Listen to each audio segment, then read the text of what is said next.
Hello and welcome प्यारे बच्चों। पिछली क्लास में हम लोगों ने कुछ बहुत ही अच्छे अच्छे क्वेश्चन सॉल्व किए थे और हम लोगों ने किस कॉन्सेप्ट पर बेस्ड क्वेश्चन सॉल्व किए थे।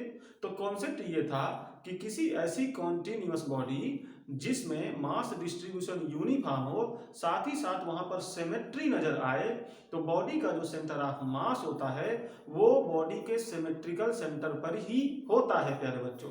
तो इस कॉन्सेप्ट पर बेस्ड क्वेश्चंस को हम लोगों ने सॉल्व किया था और काफी अच्छे अच्छे क्वेश्चंस को हम लोगों ने सॉल्व किया था।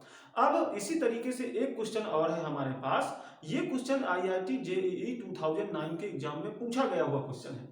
अब ये क्वेश्चन बेहद ही इजी क्वेश्चन है। हम लोगों ने जो क्वेश्चन कल देखे थे उनकी अपेक्षा ये क्वेश्चन बहुत ही आसान है, लेकिन फिर भी मैंने इसको यहाँ पर इसलिए लिया है क्योंकि आईआईटी जेईई के द्वारा पूछा गया हुआ क्वेश्चन है। तो प्यारे बच्चों, भले ही आईआईटी के द्वारा पूछा गया है लेकिन कल वाले क्वेश्चंस की तुलना में ये बहुत ही आसान है। ठीक, तो मैं ऐसी आशा करता हूं कि अगर आप लोगों ने कल वाला वीडियो देखा होगा तो ये क्वेश्चन आपके लिए बहुत ही आसान है और आप इसको खुद ही सॉल्व कर सकते हो। ठीक, तो एक बार आप इसको वीडियो को पॉज करके सॉल्व करिए, मैं इसको यहाँ पर सॉल्व करने जा रहा हूँ। तो चलिए प्यारे बच्चों, एक बार क्वेश्चन को समझ लेते हैं। देखिए यहाँ पर जो भी आकृति बनी हुई नजर आ रही है, ये पूरी की पूरी आकृति प्यारे बच्चों इंक से बनी हुई है। कैसे बनाई गई है? इंक से बनाई गई है। अब इस आकृति में किसी भी पर्टिकुलर पार्ट की बात कर लें, तो उस पर्टिकुलर पार्ट का जो मास है वो किस तरीके से डिसाइड किया जाएगा?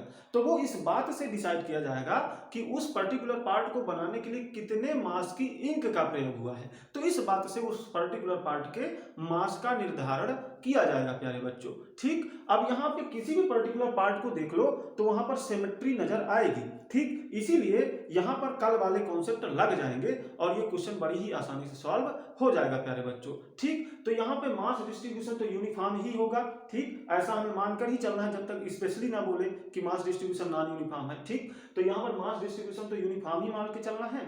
साथ ही साथ प्यारे बच्चों यहाँ पे सिमेट्री भी है हर एक पार्ट में, तो यहाँ पे हर एक पार्ट में सिमेट्री है अगर और मास डिस्ट्रीब्यूशन यूनिफॉर्म है तो उसका जो सेंटर होगा, किसी भी पर्टिकुलर पार्ट का जो सेंटर होगा वही उस पर्टिकुलर पार्ट के लिए सेंटर ऑफ मास हो जाएगा। अब सेंटर ऑफ मास पर ही उस पर्टिकुलर पार्ट के पूरे मास को रखा हुआ हम मान सकते हैं, है ना।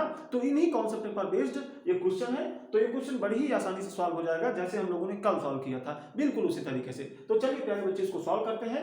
अब देख लीजिए कि किस पार्ट को बनाने में कितनी इंक का प्रयोग किया गया है, ये क्वेश्चन में किस तरीके से बताया गया है, मैं इसको यहाँ पर आपको बताने जा रहा हूं। देखिए, ये जो अंदर वाला आपको सर्कल दिख रहा है और ये जो एक सर्कल दिख रहा है, ये एक लाइन जो दिख रही है और ये जो एक लाइन दिख रही है, इन चारों को बनाने के लिए एम मास की इंक का प्रयोग हुआ है प्यारे बच्चों। ठीक, तो इस पर्टिकुलर पार्ट का या इस पर्टिकुलर सर्कल के जो मास हो गया वो हो गया एम, इसका भी मास हो गया m, क्योंकि इसको भी बनाने में m मास की इंक का प्रयोग हुआ है। इसका भी मास हो गया प्यारे बच्चों m, क्योंकि इसको भी बनाने में m मास की इंक लगी है। और साथ ही इसका भी मास हो गया m प्यारे बच्चों, क्योंकि इसको भी बनाने में m मास की इंक लगी है। अब देखिए, ये जो बड़ा वाला सर्कल आपको दिख रहा है, इसको बनाने में 6m मास की इंक लगी है, तो 6m इसका मास हो गया। ठीक, अब देखिए यहाँ पे इनके सेंटर से के कोऑर्डिनेट्स पहले से क्वेश्चन में बता दिए गए हैं। ठीक, तो चलिए किस तरीके से बताए गए हैं वो कोऑर्डिनेट्स वो हम देख लेते हैं। ये जो सर्कल दिख रहा है इसके सेंटर के जो कोऑर्डिनेट्स है प्यारे बच्चों, ये हमको बताए गए हैं। क्या बताए गए हैं? a कामा a, इस तरीके से। इसी तरीके से इसके सेंटर के जो कोऑर्डिनेट्स बताए गए हैं वो -a कामा a, ये बताए गए हैं। ये जो लाइन दिख रही है इसके सेंटर के कोऑर्डिनेट्स प्यारे बच्चों 0,0 बताए गए। क्या बताए गए? 0,0। इसका मतलब अगर ये 0,0 पर है ये पॉइंट, तो ये ओरिजिन हो जाएगा और ये दोनों एक्सिस प्यारे बच्चों यहीं पर मिलते नजर आएंगे। ठीक है, यहीं पर मिलते नजर आएंगे। ठीक, और ये जो लाइन है ना, इसका जो सेंटर है उन्होंने कहां पर बताया? 0,0 पर प्यारे बच्चों। ठीक, अब देख लीजिए, ये जो लाइन है इसका सेंटर बताया गया है हमें 0,-a पर, यहां पर बताया गया है। और ये जो बड़ा वाला सर्कल दिख रहा है इसका सेंटर बताया गया है 0,0 पर। तो 0,0 पर ही इस लाइन का भी सेंटर है और इस बड़े वाले सर्कल का भी सेंटर 0,0 पर ही बताया गया है। तो 0,0 पर यहाँ पर इसका भी सेंटर बताया गया है। तो प्यारे बच्चों, अब यही सेंटर्स इन सभी के लिए सेंटर ऑफ मासेस भी होंगे, क्योंकि सब जगह सिमेट्री है ना। तो इनके सभी के मासेस इनके सेंटर ऑफ मास पर रखे हुए हम मान सकते हैं। तो कुल मिलाकर के इस पूरे सिस्टम को हम किस तरीके से ट्रांसफर कर सकते हैं, तो जरा देखिए किस तरीके से ट्रांसफर कर सकते हैं। इस एम मास के लिए इस पूरे एम मास को इस पॉइंट पर रखा हुआ हम मान सकते हैं। सबसे पहली बात तो ये, और इसके जो कोऑर्डिनेट्स हैं वो पहले से बता दिए गए हैं, क्या है, -a, a प्यारे बच्चों। इसके जस्ट सामने आपको ये वाले सर्किल का सेंटर ऑफ मास नजर आएगा, और इस पूरे सर्किल का मास इस पॉइंट पर रखा हुआ हम मान सकते हैं, और मास कितना है, वही m, ठीक। और इसके कोऑर्डिनेट्स हैं a, a, ठीक प्यारे बच्चों। अब देखिए इस लाइन के लिए देखो, तो इस लाइन के लिए देखो प्यारे बच्चों, तो इस लाइन के लिए यहाँ पर कुछ ओरिजिन है, तो ओरिजिन पर ही इसके सेंटर ऑफ मास को बताया गया है, ठीक। तो ओरिजिन है ये, ठीक। इसके कोऑर्डिनेट्स 0, 0 है। तो यहाँ पे कितना मास रखा हुआ मान लीजिए, एक तो मास हो गया इस लाइन का m मास, ठीक, ये m मास इस लाइन का है, और इसी पॉइंट पर इस पूरे सर्किल का मास भी रखा हुआ माना जा सकता है, क्योंकि इसका जो सेंटर ऑफ मास है वो भी ओरिजिन पर ही है। तो यहाँ पे +6m मास और हो गया, तो टोटल यहाँ पे मास हम मान सकते हैं कि 7m का मास यहाँ पर रखा हुआ है, ठीक। अब इसी तरीके से ये वाली जो लाइन है प्यारे बच्चों, ये जो लाइन है इसका जो मास है वो यहाँ पर इसके जस्ट नीचे यहाँ पर 0, -a पर रखा हुआ माना जा सकता है, और कितना m मास यहाँ पर रखा हुआ माना जा सकता है। तो इस तरीके से सिस्टम नजर आया प्यारे बच्चों। अब सभी के लिए, इन सभी के लिए कोऑर्डिनेट्स पता है आपको, तो प्यारे बच्चों अब ये सिस्टम डिस्क्रीट ऑब्जेक्ट सिस्टम की तरह हो गया। तो बड़ी आसानी से आप इसको अब सॉल्व करके इस पूरे सिस्टम के सेंटर ऑफ मास के कोऑर्डिनेट्स निकाल सकते हो प्यारे बच्चों, ठीक। अगर इसको थोड़ा सा और आसान बनाना है तो भी आप बना सकते हो। कैसे बना सकते हो, ये दोनों मासेस सेम है, तो इन दोनों के सिस्टम का जो सेंटर ऑफ मास होगा वो इनको मिलाने वाली लाइन के बिल्कुल बीचों बीच में होगा, या मैं कहूं कि इसके जस्ट ऊपर यहाँ पर होगा। तो यहाँ पे m + m यानी 2m को रख लो। अब इसके कोऑर्डिनेट क्या हो जाएंगे प्यारे बच्चों, ये y एक्सिस पर है तो x कोऑर्डिनेट तो 0 हो गया, और y पर कितना a प्यारे बच्चों, क्योंकि y पर इसकी ऊंचाई a है, y पर इसकी ऊंचाई भी a है, और इनके बीच में ये है, तो इसकी ऊंचाई भी कितनी हो गई, a प्यारे बच्चों। तो इनको अलग अलग लेकर के भी आप कर सकते थे, या फिर पहले इन दोनों को ट्रांसफर कर लो किसी एक पॉइंट में ऐसे, तो फिर 3 पॉइंट नजर आएंगे, अदरवाइज यहाँ पे 4 नजर आते, 1, 2, 3 और 4, ठीक। तो इन दोनों को एक बना लो, है ना, इन दोनों सिस्टम के लिए इनका सेंटर ऑफ मास यहाँ मान लो, और इन दोनों का पूरा मास यहाँ पर रखा हुआ मान लो। तो इस तरीके से फिर 3 को लेना पड़ेगा। तो आप किसी भी तरह कर सकते हो, दोनों ही तरीके से बड़ा आसान है। तो चलिए प्यारे बच्चों हम इसको अब सॉल्व करते हैं। तो अगर मुझे सेंटर ऑफ मास का x कोऑर्डिनेट चाहिए तो मैं निकालूंगा xCOM = m1x1 + m2x2 + m3x3 अपान में m1 + m2 + m3 प्यारे बच्चों। मैं 3 मासेस लेकर ही चल रहा हूं। मैं ऐसा मानने ले रहा हूं कि ये m1 मास है, और ये अपना m2 मास है, और ये अपना m3 मास है, ऐसा, ठीक प्यारे बच्चों। तो इन्हीं को लेकर के मैं यहाँ पर चल रहा हूं। आप 4 को लेकर चल सकते थे, कोई दिक्कत नहीं है, ठीक प्यारे बच्चों। चलिए, वैसे भी यहाँ पता चल रहा है कि x कोऑर्डिनेट तो 0 ही आना है, क्योंकि तीनों ही मासेस 1, 2, 3 ये तीनों मासेस y एक्सिस पर है, तो इन तीनों का जो सेंटर ऑफ मास बनेगा वो y एक्सिस पर ही कहीं बनेगा, तो x कोऑर्डिनेट तो 0 ही आएगा। तो वैसे भी 0 लिख सकते थे, लेकिन अगर इसको सॉल्व करके लिखना है तो हम लिख लेंगे। चलिए सॉल्व कर लेते हैं। चलिए प्यारे बच्चों, देखिए m1 कितना हो गया 2m, और x1 कितना है 0 प्यारे बच्चों, m2 कितना हो गया 7m, और x2 कितना है 0 प्यारे बच्चों, प्लस m3 कितना है m, और जो x3 है वो भी 0 प्यारे बच्चों, अपान में टोटल मास। तो टोटल मास क्या लिखना है, कुछ भी लिख लो 2m + m + 7m, है ना, 7m + m, ठीक। अब यहाँ पे 0 × 0 × 0 सभी में 0 का मल्टीप्लाई करना है, तो ये पूरा टर्म क्या हो जाएगा, 0 ही तो हो जाएगा। इसका मतलब क्या है कि xCOM कितना है 0। अब yCOM निकालें, तो चलिए yCOM यहाँ पे निकाल लीजिए। क्या करूँ मैं, m1 y1 m2 y2 + m3 y3 अपान में टोटल मास यानी m1 + m2 + m3। तो यहाँ पे वैल्यूज रखिए, m1 है 2m, और y1 कितना है a प्यारे बच्चों, ठीक, प्लस इसको मिटा लीजिए, ये तो आपको पता ही चल गया ना कि ये 0 है। चलिए m2 कितना है 7m, और y2 कितना हो गया 0, ठीक, प्लस m3 कितना है m प्यारे बच्चों, और यहाँ पे y3 कितना है माइनस है, ठीक, माइनस है, अपान में टोटल मास। तो टोटल मास कितना हो जाएगा 2m 7m 9m + m यानी 10m प्यारे बच्चों, ये टोटल मास होगा। चलिए अब यहां से एक चीज देख सकते हैं, m m m ये तीनों से कॉमन लेकर के इस m से कैंसिल कर सकते हैं, तो ये m कैंसिल हो जाएगा। अब देखिए क्या बचा यहाँ पर बचा 2a, यहाँ पे 7 मल्टीप्लाई 0 से तो 0, और यहाँ से क्या बचा माइनस a प्यारे बच्चों, कितना माइनस a है ना, माइनस a अपान में 10, तो कुल मिलाकर ये बचा a/10। ठीक, अब देखिए ये YCM हो गया, ये YCM हो गया, तो सेंटर ऑफ मास के कोऑर्डिनेट्स क्या हो गए, x कोऑर्डिनेट तो 0 है और y कोऑर्डिनेट a/10 है, तो ये इसके लिए आंसर हुआ। हालांकि क्वेश्चन में पूछा गया था कि y कोऑर्डिनेट बताओ, तो y कोऑर्डिनेट अगर बताना है तो क्या हो गया a/10। ठीक, तो ये अपना आंसर हो सकता है। अगर आपसे कोऑर्डिनेट पूछे तो ये हो गए, अगर केवल y कोऑर्डिनेट पूछे तो ये हो गया, या y में कितनी डिस्टेंस पर है ओरिजिन से, जो सेंटर ऑफ मास है इस पूरे सिस्टम का, वो y एक्सिस में कितनी डिस्टेंस पर है ओरिजिन से, तो फिर इतनी डिस्टेंस पर है, उसका भी आंसर यही होगा। ठीक, तो इस तरीके से इस क्वेश्चन को सॉल्व करना था और बड़ा ही आसानी से हम लोगों ने सॉल्व किया, ये आप लोगों ने अभी देखा प्यारे बच्चों। तो चलिए प्यारे बच्चों, ये तो बात हुई जब के लिए जब कॉन्टिन्यूस बॉडीज में मास डिस्ट्रीब्यूशन यूनिफॉर्म होने के साथ साथ वहां पर सिमेट्री हो। लेकिन अब हम बातें करेंगे आगे, जहां पर मास डिस्ट्रीब्यूशन तो अभी यूनिफॉर्म ही है, लेकिन अब सिमेट्री नहीं होगी प्यारे बच्चों। ठीक, अब हमारी असली पढ़ाई शुरू होने वाली है सेंटर ऑफ मास पर। किसकी सेंटर ऑफ मास पर, कॉन्टिन्यूस बॉडीज के सेंटर ऑफ मास पर, क्योंकि अभी तक तो चीजें बहुत आसान थी, लेकिन अब थोड़ा सा टफ होंगी जब भी हम कॉन्टिन्यूस बॉडीज की बात करेंगे और वहां पर सिमेट्री ना हो, तो थोड़ा सा चीजें टफ हो जाती हैं। तो चलिए प्यारे बच्चों, इसको आप लिखिए, फिर हम बात करते हैं तब के लिए जब कॉन्टिन्यूस बॉडीज में सिमेट्री ना हो प्यारे बच्चों। तो प्यारे बच्चों, अभी तक हम लोगों ने ऐसी कॉन्टिन्यूस बॉडीज के बारे में बात करी जहां पर मास डिस्ट्रीब्यूशन यूनिफॉर्म होने के साथ साथ सिमेट्री भी नजर आया करती थी। लेकिन अब हम ऐसी कॉन्टिन्यूस बॉडीज के बारे में बात करने वाले हैं जहां पर मास डिस्ट्रीब्यूशन तो यूनिफॉर्म ही होगा, लेकिन अब सिमेट्री नजर नहीं आएगी प्यारे बच्चों।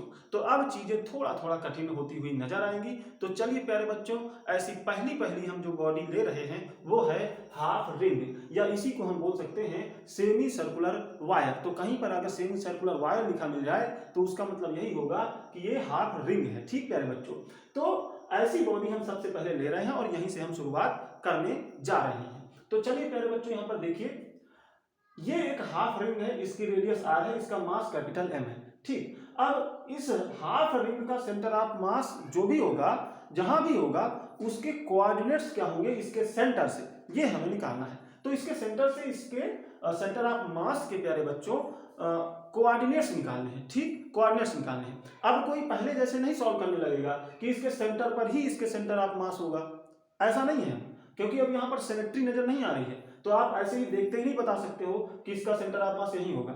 जब सिमेट्री हुआ करती थी तब आप देखते ही बता सकते थे। ठीक, तो अब सिमेट्री वाला केस नहीं है, अब इसको हमें सॉल्व करके ही देखना पड़ेगा कि आखिर इसका सेंटर ऑफ मास कहाँ है। ठीक, तो अब चीजें थोड़ा सा कठिन हो जाएंगी। तो चलिए प्यारे बच्चों, जैसे कि आपको पता है कि ये एक कॉन्टिन्यूस बॉडी है। ठीक, अब कॉन्टिन्यूस बॉडीज में अगर हमें सेंटर ऑफ मास की पोजीशन निकालना है तो हम क्या करेंगे, सबसे पहले तो हमें कंपोनेंट लेना पड़ता है। ये हमने बताया था आपको अभी लगभग 2 लेक्चर पहले, है ना, जब हमने देखा था कि किस तरीके से कॉन्टिन्यूस बॉडीज का सेंटर ऑफ मास निकलता है। ठीक, तो वहां पर सबसे पहले तो हमें कंपोनेंट लेना पड़ता है, फिर उस कंपोनेंट का सेंटर ऑफ मास जहां पर हो वहां पर उस कंपोनेंट का पूरा मास रखा हुआ माना जा सकता है।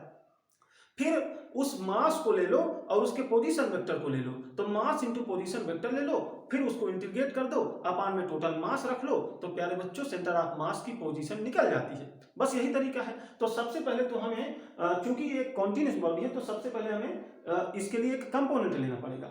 अब मैंने बताया है कि पूरी फिजिक्स में ये निश्चित होता है कि किस तरीके की बॉडी में किस तरीके से कंपोनेंट लेना है। ठीक प्यारे बच्चों, तो अभी हो सकता है आपको ये ना पता हो कि किस तरीके की बॉडी में किस तरीके से कंपोनेंट लिया जाता है, लेकिन अब आगे जैसे जैसे मैं जिस तरह की बॉडी में जिस तरीके से कंपोनेंट लूं, वो सारी चीजें आपको याद रख लेना है, क्योंकि पूरी फिजिक्स में बार बार ये आएगा जहां पर आपको ऐसी बॉडीज में कंपोनेंट लेने की आवश्यकता पड़ेगी। तो अगर आप भूल जाओगे कि इस प्रकार की बॉडी में इस तरीके से कंपोनेंट लेना है तो आप फंस जाओगे। ठीक, तो पूरी फिजिक्स के लिए है, इसलिए इसको याद रखना कि किसी भी पर्टिकुलर बॉडी में किस तरीके से आखिर हमें कंपोनेंट लेना है। तो चलिए प्यारे बच्चों, यहाँ पर हम शुरुआत करते हैं। अगर ये रिंग है तो इसके लिए मैं पहले भी बता चुका हूं कि किस तरीके से कंपोनेंट लिया जाता है, मैं फिर से बता रहा हूं कैसे लेंगे। देखिए, अगर मुझे यहां से बताना है सेंटर ऑफ मास के कोऑर्डिनेट, तो पहले तो मैं इसको 0 0 मान लूंगा। अब ये हमारा एक्स एक्सिस हो गया प्यारे बच्चों। ठीक, यहाँ पे हाफ रिंग है, समझ के चलिएगा। तो अगर ये 0 0 है तो प्यारे बच्चों ये तो हमारा एक्स एक्सिस हो गया, ये तो एक्स एक्सिस हो गया, ठीक, ये ऐसे एक्स एक्सिस हो गया, ठीक, और इसके परपेंडिकुलर डायरेक्शन में हम वाई एक्सिस को बनाए ले रहे हैं, ये वाई एक्सिस हो गया, ये वाई एक्सिस हो गया। चलिए प्यारे बच्चों, ऐसे अगर है तो आप कैसे कंपोनेंट लेना है वो याद रखिएगा। तो देखिए कंपोनेंट लेने का तरीका क्या है, ये जो लाइन नजर आ रही है, ये जो लाइन नजर आ रही है, इस लाइन से थीटा पे जाके प्यारे बच्चों, थीटा पे जाके डी थीटा, अब ये डी थीटा एंगल बहुत ही छोटा है, जितना छोटा से छोटा आप ले सको, डी थीटा पर एक बहुत ही छोटी सी लेंथ का कंपोनेंट हमें लेना पड़ेगा। ये कंपोनेंट हुआ प्यारे बच्चों, बहुत ही छोटा सा कंपोनेंट। अब ये डी थीटा इतना छोटा है कि बिल्कुल टेंडिंग टू जीरो, इतना छोटा है। तो अगर ये इतना छोटा है तो यहाँ पर ये जो लेंथ मिलेगी कंपोनेंट की वो बहुत ही छोटी होगी, मतलब कंपोनेंट बहुत ही छोटा है। कंपोनेंट इतना छोटा से छोटा होता है जितना हम छोटा से छोटा ले सकें प्यारे बच्चों, ठीक है। तो ये हमारा कंपोनेंट हुआ। इस तरीके से कंपोनेंट लिया जाएगा जब भी बात होगी रिंग की, ठीक है, चाहे वो हाफ रिंग की बात हो, चाहे फुल रिंग की बात हो, या कितने भी बड़ी रिंग की बात हो, ठीक है, हाफ हो, फुल हो, या फिर और कम हो, ठीक है। तो उसमें प्यारे बच्चों इसी तरीके से कंपोनेंट लिया जाएगा। चलिए ये कंपोनेंट हो गया। अब इसकी लेंथ तो बड़ी आसान है निकालना, ठीक। ये क्या है, आर्क, आर्क क्या होता है, रेडियस इंटू एंगल, है ना। तो रेडियस तो आर है, तो आर इंटू डी थीटा, ये इसकी लेंथ हो गई। अब इसका मास कितना होगा, तो इसका मास मैं माने ले रहा हूं डीएम। अब डीएम निकालना बड़ा आसान है, डीएम निकालना कैसे आसान है जरा देख लीजिए। यहां से यहां तक अगर पूरा मास कैपिटल एम है तो प्यारे बच्चों इसके लिए जो मास डेंसिटी बनेगी वो क्या बनेगी, एम अपान इसकी लेंथ कितनी है, 2 पाई आर तो होगी नहीं, 2 पाई आर तो पूरे के होती है, ये तो हाफ है तो पाई आर, है ना। तो पाई आर प्यारे बच्चों इनटू यहां पे इसकी लेंथ कितनी है, आर डी थीटा, ठीक। तो ये डीएम हो जाएगा, आर से आर कैंसिल, तो यहाँ एम अपान पाई इंटू डी थीटा, इस तरीके से डीएम हो जाएगा। तो डीएम हमने निकाल लिया। अब क्या करेंगे प्यारे बच्चों, जैसे कि मैंने बताया था कि अगर मुझे एक्स सी ओ एम निकालना है तो मैं क्या करूंगा, डीएम इंटू एक्स, इसका इंटीग्रेशन अपान में टोटल मास, या ऐसे लिख सकते हैं, या डायरेक्टली टोटल मास ही लिख सकते हैं ऐसे।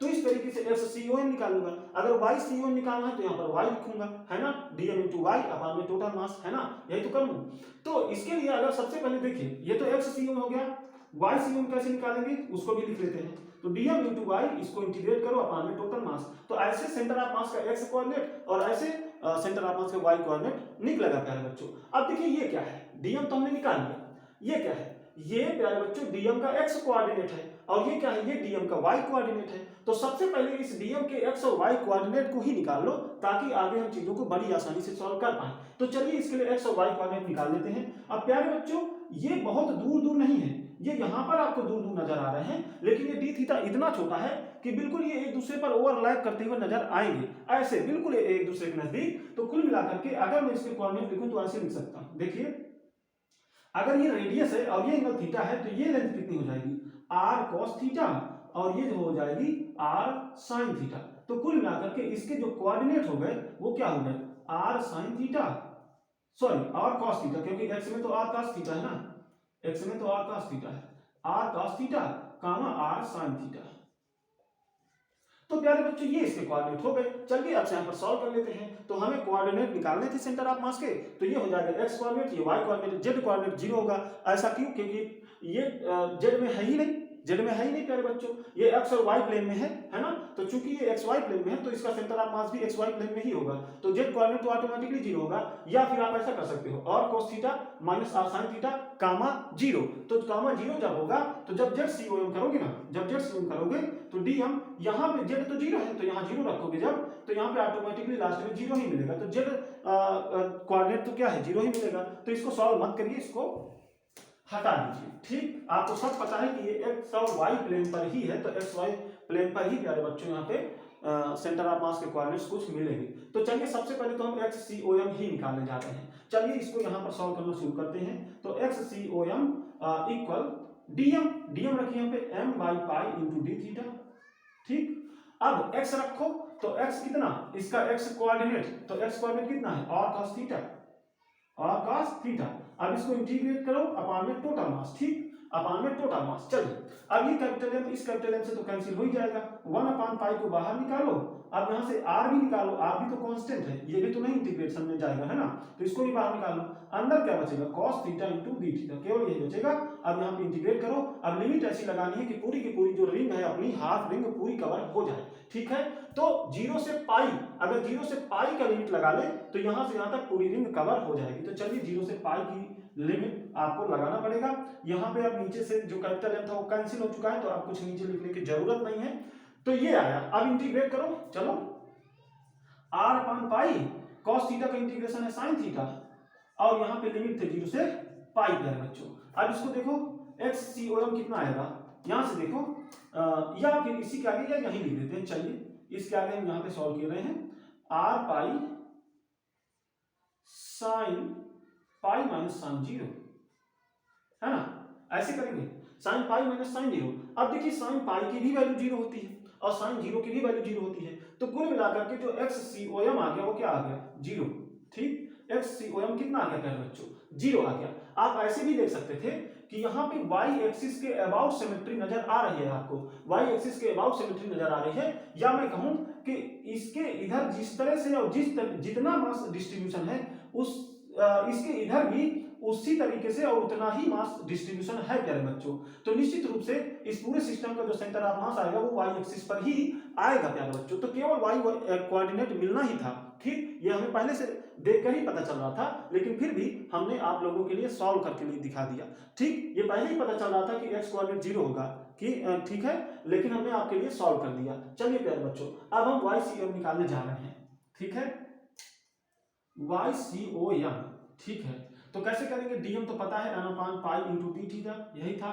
अब y कितना है, तो y कोऑर्डिनेट कितना है, r साइन थीटा, तो इसको थोड़ा सा मिटा लें क्या, r साइन थीटा, या ना मिटाइए तो यहाँ पे ऐसे कर लीजिए, ठीक है, r साइन थीटा, इसको इंटीग्रेट करो अपान में टोटल मास, n से n कैंसिल, देखो क्या बचा, r अपान पाई तो बाहर आ जाएगा, अंदर बचेगा साइन थीटा डी थीटा, और यहाँ पे लिमिट का ध्यान दीजिएगा 0 से पाई, ठीक है, और यहाँ लिमिट सॉरी यहाँ पे अभी हम इंटीग्रेशन लगाना भूल गए, तो इंटीग्रेशन लगाओ, अभी हमने इंटीग्रेट किया कहाँ है, 0 से पाई, ऐसा बचा। अब क्या करें यहाँ कहाँ सॉल्व करें, इसी के आगे सॉल्व कर लो, r अपान पाई, और इसका इंटीग्रेशन है माइनस कॉस थीटा, और लिमिट थी 0 से पाई। चलिए अब वैल्यूज रखना है, केवल रखो r अपान पाई, इस माइनस को बाहर निकालो, अंदर क्या बचा, cos pi minus cos 0 degree, ठीक है। अब देखिए कॉस पाई की वैल्यू कितनी होगी, -1 है ना, कॉस पाई की वैल्यू कितनी होगी, -1, मैं कहाँ रख दूं, या इसी में आगे सॉल्व कर ले रहा हूं। आप लोगों को अगर नोट करना हो तो आप वीडियो को पॉज करके फिर नोट कर लीजिएगा, ठीक है। चलिए प्यारे बच्चों, वीडियो को पॉज करके फिर नोट कर लीजिएगा। अब देखिए आगे क्या आया, माइनस r अपान पाई, कॉस पाई की वैल्यू -1 होती है, माइनस कॉस 0 डिग्री की वैल्यू 1 होती है, तो ये -1 -2 हो गया, और इस माइनस के साथ ये प्लस में बदल गया, तो कुल मिलाकर के ये हो गया 2r अपान पाई। तो प्यारे बच्चों y कोऑर्डिनेट जो मिल रहा है वो 2r बाई पाई ये मिल रहा है, और x कोऑर्डिनेट 0 था। इसका मतलब क्या है कि x कोऑर्डिनेट तो 0 है, तो केवल y एक्सिस में मिला, और कहां पर 2r अपान पाई, तो यहां से 2r अपान पाई डिस्टेंस पर, यहां से प्यारे बच्चों 2r अपान पाई डिस्टेंस पर जो हाफ रिंग होगी उसका सेंटर ऑफ मास होगा। तो अब हमेशा के लिए ये रिजल्ट याद रख लेना है कि अगर हमारे पास r मास, देखिए मास तो यहाँ आना ही नहीं है, ठीक है, r अगर पता है आपको, अगर रिंग की रेडियस पता है और वो रिंग हाफ रिंग है प्यारे बच्चों, कैसी रिंग है, हाफ रिंग है, तो उसका जो सेंटर ऑफ मास होगा वो कहाँ होगा, वो होगा 2r अपान पाई डिस्टेंस पर, ठीक प्यारे बच्चों। तो इस रिजल्ट को याद रख लेना है। चलिए अब ये एक सॉल्यूशन हमने फाइंड किया, अब हम चलेंगे अगले बॉडी पर। तो अगली बॉडी कैसी लेनी है, अगली बॉडी में प्यारे बच्चों हमारे पास होगा हाफ डिस्क, अभी थी हाफ रिंग, अब होगी हाफ डिस्क। तो चलिए यहाँ पर हमें हाफ डिस्क लिख लेना है, और आगे हम उसके लिए भी सॉल्व करेंगे प्यारे बच्चों। तो चलिए इसको मिटा लीजिए, चलिए प्यारे बच्चों, चलिए इसको मिटाऊंगा नहीं मैं, इसी में मैं डिस्क बना दूंगा, ठीक है, मैं इसी में डिस्क बनाऊंगा, क्योंकि इसको बनाने में फिर मुझे दिक्कत आएगी ना, इसलिए चलिए चलिए चलिए चलिए, ठीक, इस डीएम की वैल्यू भी अब बदल जाएगी, तो इसको अभी हम ऐसे कर दिया, ठीक है। चलिए, ठीक है बच्चों, अब ये जो डिस्क आपके पास जो रिंग नजर आ रही थी, ये रिंग नहीं रह गई, अब ये डिस्क हो गई, ठीक है।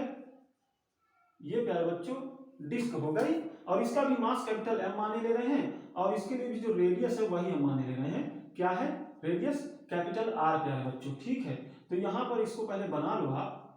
अब डिस्क और रिंग में अंतर क्या है कि यहाँ बीच में भी मास होता है, तो आपको ऐसे मान के चलना है कि यहाँ पे प्यारे बच्चों मास है बीच में, ठीक है। यहाँ पे प्यारे बच्चों बीच में मास है सब जगह, ठीक है, ऐसे यहाँ मास है, ठीक है। ये बिल्कुल प्लेट टाइप की है, ठीक है, प्लेट टाइप की, ऐसी इस आकृति की प्लेट टाइप की है प्यारे बच्चों, ठीक है। तो चलिए, तो इस तरीके की ये डिस्क होगी हमारी हाफ डिस्क। अब इस हाफ डिस्क का जो सेंटर ऑफ मास होगा उसके कोऑर्डिनेट्स हमें बताने हैं इसके सेंटर से। तो क्वेश्चन वही है, इसका जो सेंटर है तो इसके सेंटर से इसके सेंटर ऑफ मास के कोऑर्डिनेट्स बताने हैं। अब पहले के तरीके से अगर कोई सॉल्व करे तो कोई बोल देगा कि इसके सेंटर पर ही इसके सेंटर ऑफ मास होंगे, जो कि पूरी तरह से गलत होगा, क्योंकि वहां पर सिमेट्री होती थी, अब यहाँ पर सिमेट्री नहीं है, तो आप देखते ही नहीं बता सकते हो कि इसके सेंटर पर ही इसके सेंटर ऑफ मास होंगे, आप इसको सॉल्व करके बताना पड़ेगा, ठीक प्यारे बच्चों। तो चलिए इसको हम सॉल्व करेंगे। अब इसमें क्योंकि ये एक कॉन्टिन्यूस बॉडी है, तो अगर इसमें सेंटर ऑफ मास की पोजीशन निकालना है तो यहाँ पर भी हमें क्या लेना पड़ेगा, एक कंपोनेंट लेना पड़ेगा सबसे पहले प्यारे बच्चों, ठीक। अब हमें पता है कि कंपोनेंट लेना बिल्कुल निश्चित होता है किसी भी पर्टिकुलर बॉडी के लिए, ठीक। तो इस पर्टिकुलर बॉडी में जहां पर डिस्क हो वहां पर किस तरीके से कंपोनेंट लेना है, तो देखिए किस तरीके से लेना है। हम क्या करेंगे प्यारे बच्चों, सबसे पहले हम, अगर मुझे यहां से बताना है तो यहाँ पे ओरिजिन हो गया, यहां से आप एक्सिस निकाल लो पहले बार, ये एक्स एक्सिस हो गया, ये अपना वाई एक्सिस हो गया, ठीक। इस तरीके से आप पहले एक्सिस बना लो, ठीक है, ये वाई एक्सिस हो गया। अब क्या करेंगे प्यारे बच्चों, हम यहाँ पे आर पे जाके डी आर चौड़ाई की, आर पे जाके डी आर चौड़ाई की एक रिंग को लेने वाले हैं, क्या रिंग को लेने वाले हैं, ये इस तरीके से, ठीक है बच्चों, इस तरीके से ये हमारा कंपोनेंट होगा, और इसकी चौड़ाई कितनी है, मैंने बोला डी आर, ठीक है। तो आर पे जाके डी आर चौड़ाई की एक रिंग हमको लेना है, तो इस तरीके से डिस्क में कंपोनेंट लिया जाता है, ठीक। अब इसको हमेशा के लिए याद रख लेना है, क्योंकि पूरी फिजिक्स में बार बार ऐसे केसेस जब भी मिलेंगे तो जब डिस्क मिलेगी तो ऐसे ही कंपोनेंट लिया जाएगा। चलिए प्यारे बच्चों, ठीक, तो इस तरीके से ये हमारे पास इसका कंपोनेंट हो गया। अब मैंने बोला कि करना क्या है कि जो भी कंपोनेंट हो उसका मास उसके सेंटर ऑफ मास पर रखा हुआ माना जा सकता है, ठीक। तो कंपोनेंट ये हो गया, अब इसका सेंटर ऑफ मास कहाँ होगा, वहीं पर इसका मास रखा हुआ मानेंगे हम लोग। तो centre of mass half ring का कहाँ होता है, अभी हमने निकाल के देखा, कहाँ पर होता है, 2r/π पर, यही तो होता है। तो देखिए यहां से 2r/π पर, मान लीजिए ये जो डिस्टेंस है यहां से यहां तक वो 2r/π है, तो यहां पर इसका मास रखा हुआ हम लोग मानेंगे प्यारे बच्चों, ठीक। अब हम क्या करेंगे, जैसे ही हम इसके मास को प्राप्त कर पाए हैं तो अब क्या करेंगे, अब अगर मुझे एक्स कोऑर्डिनेट चाहिए प्यारे बच्चों, तो क्या करूंगा, सेंटर ऑफ मास के एक्स कोऑर्डिनेट के लिए डीएम इनटू इस डीएम का एक्स कोऑर्डिनेट, और फिर यहाँ पे इंटीग्रेशन का साइन लगा लो ऐसे, अपान में टोटल मास, तो टोटल मास तो कैपिटल एम है। तो देखिए यहाँ पे एक्स कोऑर्डिनेट और वाई कोऑर्डिनेट भी रखना होगा, देखिए यहाँ पे डीएम इनटू वाई कोऑर्डिनेट, ठीक है, ये ठीक है बच्चों। अब ये एक्स वाई प्लेन पर ही है, तो जेड सी ओ एम की चिंता नहीं करनी, वो जीरो होगा। अब इस तरीके से हुआ, अब देखिए ये एक्स कोऑर्डिनेट है, ये वाई कोऑर्डिनेट है, इसी डीएम के, है ना। तो सबसे पहले इसके एक्स और वाई कोऑर्डिनेट निकाल लेते हैं। तो मैंने बताया कि यहाँ से कितनी डिस्टेंस पर ये है, 2r/π पर, तो वाई कोऑर्डिनेट तो क्या हो गया 2r/π, और एक्स कोऑर्डिनेट क्या हो गया 0। आपको पता है, अभी हमने निकाल के देखा था कि एक्स कोऑर्डिनेट तो 0 होता है, ठीक है, हाफ रिंग के लिए आप लोगों ने देखा था। तो 0, 2r/π यही निकल के आया था ना, ये इसके कोऑर्डिनेट्स हो गए। अब इन्हीं को हमें यहाँ पर रखना है प्यारे बच्चों, और फिर हम आगे चीजों को बड़ी आसानी से सॉल्व कर लेंगे। इससे पहले कि हम चीजों को सॉल्व करने जाएं, हम थोड़ा डीएम की वैल्यू भी निकाल लेते हैं। तो चलिए कैसे निकालेंगे, अब यहाँ पर प्यारे बच्चों सरफेस मास डेंसिटी का यूज होगा। इससे पहले वाले में लीनियर मास डेंसिटी का यूज हुआ था, ठीक, क्योंकि वहां पर लीनियर मास था, अब यहाँ पे सरफेस पर मास फैला हुआ है। चलिए प्यारे बच्चों, तो सरफेस मास डेंसिटी कैसे निकालेंगे, तो टोटल मास अपान में इसका एरिया कितना है। तो देखिए अगर ये पूरी होती तो πr² हो जाता, ठीक है, पूरी होती तो πr² हो जाता, है ना, लेकिन यहाँ पे πr²/2 हो जाएगा क्योंकि हाफ है, तो πr²/2 या 2 ऊपर चला जाएगा, ठीक इस तरीके से, इनटू इसका एरिया, इस हाफ रिंग का एरिया क्या है बच्चों, तो रिंग का एरिया कैसे निकलेगा, तो देखिए इसकी लेंथ कितनी है, इसकी लेंथ कितनी है 2 पाई आर ना होके पाई आर, क्योंकि ये हाफ है तो पाई आर, और कौन सा आर लेंगे इस बार, ये वाला आर, क्योंकि इसकी जो रेडियस है वो स्मॉल आर है, हमने आर पे जाके इस कंपोनेंट के लिए लिया है, तो इसकी जो रेडियस है प्यारे बच्चों वो कितनी है स्मॉल आर, ये वाला कैपिटल आर नहीं है ना, तो ध्यान रखिएगा, तो पाई आर, ठीक है, ना कि 2 पाई आर, क्योंकि ये हाफ है, तो पहली बात तो पाई आर, फिर ये तो लंबाई हो गई, इसकी चौड़ाई कितनी है डी आर, ठीक भाई, इसी रिंग को अगर मैं सीधा करके रखूं तो ये कुछ इस तरीके से नजर आएगी, ऐसे ऐसे नजर आएगी, जहां पर इसकी लेंथ आपको नजर आएगी प्यारे बच्चों कितनी, पाई आर, है ना, लेंथ इतनी, और ये जो ये है चौड़ाई, ये आपको नजर आएगी डी आर। तो देखिए ये एक रेक्टेंगल जैसे का हो गया, कैसा है, ये एक रेक्टेंगल जैसे का हो गया, तो अगर हम इसका एरिया निकालना है तो पाई आर इंटू डी आर, यही तो करूंगा, है ना, तो पाई आर इंटू डी आर, ये हमारा इसके लिए एरिया हो जाएगा। तो चलिए प्यारे बच्चों, पाई आर इंटू इसकी जो चौड़ाई कितनी है डी आर, इस तरीके से इसके लिए डीएम निकलेगा। अब चलिए प्यारे बच्चों, यहाँ पे कुछ चीजें कैंसिल हो रही होंगी, जैसे पाई कैंसिल हो रहा है, तो इस तरीके से ये निकल गया, इतनी ही चीज कैंसिल हो रही थी। अब डीएम की वैल्यू यहाँ रखेंगे और एक्स यहाँ पे 0 है, एक्स तो 0 है, तो ऑटोमेटिकली इसके लिए भी जो एक्स कोऑर्डिनेट होगा सेंटर ऑफ मास का वो 0 आ जाएगा। तो इसको हम सॉल्व नहीं कर रहे हैं क्योंकि एक्स इसके लिए तो 0 ही है, तो जैसे 0 रखोगे तो ये तो 0 आना ही था, तो ठीक है, तो एक्स C1 क्या हो गया प्यारे बच्चों 0, ठीक। वैसे भी आप देखकर बता सकते हो कि इसके इधर जिस तरीके का और जितना मास डिस्ट्रीब्यूशन है उसी तरीके का उतना ही मास इधर डिस्ट्रीब्यूटेड है, तो प्यारे बच्चों इस एक्सिस पर ही कहीं ना कहीं इसका सेंटर ऑफ मास बनेगा, ठीक है। तो एक्स कोऑर्डिनेट तो 0 ही होगा, केवल वाई कोऑर्डिनेट निकल के आएगा। अब यहां से भी देख सकते हो, चलिए तो अब वाई कोऑर्डिनेट निकालते हैं, तो कैसे निकलेगा देखिए, इसको थोड़ा मिटा ही लेते हैं यहां से ताकि जगह हो जाए अपने पास क्वेश्चन को सॉल्व करने के लिए। ये एक्स कोऑर्डिनेट 0 है, आपको पता है, चलिए YCOM निकालना है, तो कैसे निकालेंगे, तो डीएम निकल के आया है 2m RDR अपान में R स्क्वायर, ये आया है डीएम, ठीक, ये तो डीएम हो गया, इनटू में y कोऑर्डिनेट, तो y कोऑर्डिनेट आया है 2r अपान पाई, बिल्कुल यही आया है ना, देख लीजिए एक बार, हाँ यही आया है ना, बिल्कुल यही आया है। चलिए अब इसको इंटीग्रेट करो, अपान में टोटल मास रखो। चलिए अब इसको सॉल्व करते हैं, तो इस m से इस m को कैंसिल कर लो भाई, ठीक। अब देखिए और कुछ तो कैंसिल नहीं हो रहा, चलिए नहीं कैंसिल हो रहा है, तो आगे देखिए क्या मिला, यहां से ऐसे टर्म को बाहर निकाल लो जो कांस्टेंट है, जैसे 2, और इस 2 को निकाल लो, यानी यहाँ पे 4 बच गया कुल मिलाकर के, यहाँ पे 4 हो गया।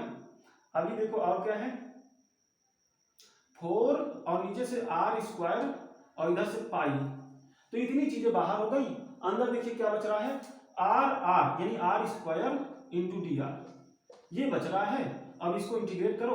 अब प्यारे बच्चों यहाँ पे लिमिट ऐसी लगाइएगा, इसको यहाँ पे लगाइए, ठीक, यहाँ पे लिमिट ऐसी लगाइएगा कि पूरी की पूरी ये जो जितनी भी डिस्क हमें दिख रही है पूरी डिस्क कवर हो जाए, है ना। तो लिमिट देखिए कैसे लगाएंगे, तो R इक्वल 0 से लेकर के कैपिटल R तक अगर इसकी लिमिट ले लें तो देखिए ऐसी पूरी इसके ऐसे पूरे कंपोनेंट्स कवर हो जाएंगे। देखिए 0 से R तक की अगर लिमिट ले लें, कैपिटल R तक की, तो ऐसे सारे ही कंपोनेंट्स इसमें आ जाएंगे, और जब सारे कंपोनेंट मिल जाएंगे पूरे यहाँ से यहाँ तक के, तो पूरी की पूरी डिस्क कवर हो जाएगी। तो चलिए यहाँ पे जो लिमिट लगेगी वो 0 से लेकर के कैपिटल R तक की लगेगी। अब चलिए प्यारे बच्चों इसको आगे सॉल्व करते हैं, तो 4 अपान पाई इंटू R स्क्वायर, अब देखिए इसको सॉल्व करो तो R³ 3, और यहाँ पे लिमिट थी 0 से R, ठीक। अब इसको आगे सॉल्व करें तो 4 3 बाई R स्क्वायर, और अंदर हो गया R³ माइनस 0 प्यारे बच्चों। तो यहां से देखिए R³ से R स्क्वायर से एक R बचा, तो आंसर आया 4R/3 पाई। तो ये कुल मिला के इसके लिए आंसर हो गया। तो इसके लिए जो सेंटर ऑफ मास होगा वो कहां पर होगा, 0,4R/3 पाई पर। तो कुल मिलाकर के यहां से 4R/3 पाई पर इसका सेंटर ऑफ मास होगा प्यारे बच्चों कहीं पर। तो कितना आसान था, चलिए अब इसके आगे हम कल देखेंगे।